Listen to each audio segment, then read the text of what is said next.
In this video, we're going to learn how to do a vertical chest circle. This is part of my belly dance breakdown series, where we look at how to do basic belly dance movements. So let's begin. You'll notice that I am sitting down for this. I find that for chest movements, movements where we want to isolate the chest, it's much better and easier to practice them first sitting down. So this can really let us know that we are truly isolating our upper body and not using our lower body to help us. I've talked a lot about this. In belly dance, it's very important to keep the upper body separate from the lower body a lot of the time. You want to imagine a line kind of at the bottom of your ribs. And in this case, for an upper body movement, we want to move only above that line and not below it. So we're going to bring our arms out to the sides using our back to support the arms.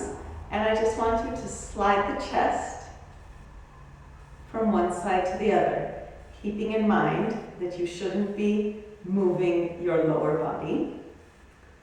Also, you don't want to move your head, you don't want to move your arms. You really want to isolate this to the chest, so the rib cage sliding from side to side. And it will probably be small, and that's perfectly fine. It's much better to have a movement that is small but isolated than a bigger movement that is not isolated, where you're also moving a lot of other parts of your body. We don't want to do that. So just try that, sliding the chest horizontally. So if you have a mirror, you can check to make sure that you're not including any chest up and down yet. You just want to slide from one side to one side. You can think of really pushing one side of your chest out and then the other one. So as with many of the hip movements, you are using your obliques for this and your upper back muscles all around here. So sliding the chest. So practice that for a while. Feel free to pause if you would like to practice more. I'm going to move on to the second movement that we need for the vertical chest circle, which is a vertical movement. So we're going to lift our chest up and drop it back down. Lifting up, using the diaphragm to lift up, and then contracting to bring it back down.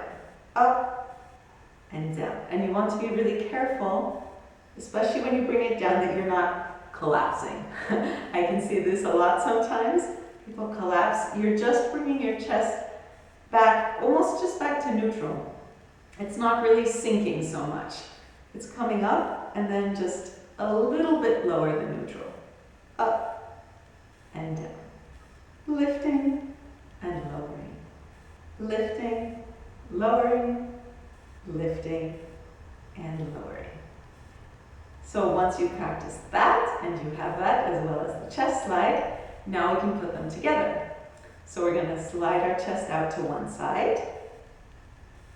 Then we're going to circle it over to come up, circle it to the other side, and circle it down.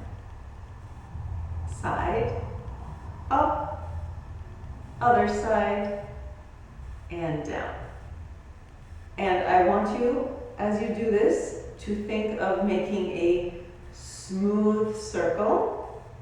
So even though, yes, we worked on getting those 4 points, you don't want a sharp movement like this. Sometimes this can be really fun to do. I actually do use this a lot, but for the chest circle, we want to make it an actual circle. So a continuous movement, try to make it as fluid as possible. If you notice a spot, a difficult spot, kind of stay in that area, try to work your way around. Let's go the other way. So sliding whichever way you didn't do before, coming up to the other side and down. And that is the basic chest circle.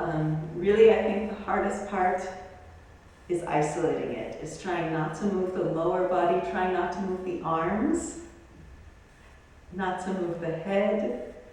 It's all about the isolation. And I tell my students this all the time, but if you do a big movement and it's not isolated, it's not going to look big, it's going to look small, it's going to look messy. If you do a small movement, but it's isolated, it will look very impressive, it will look bigger even than it is because you're not moving anything else. So all the focus is going to go on the part that is moving. So that is the vertical chest circle. I hope that this video was helpful for you. If you liked it, please feel free to like, feel free to subscribe so that you get notifications of more videos. If you have questions, ask away, or requests for other videos you would like to see. Thank you so much for watching and happy practicing.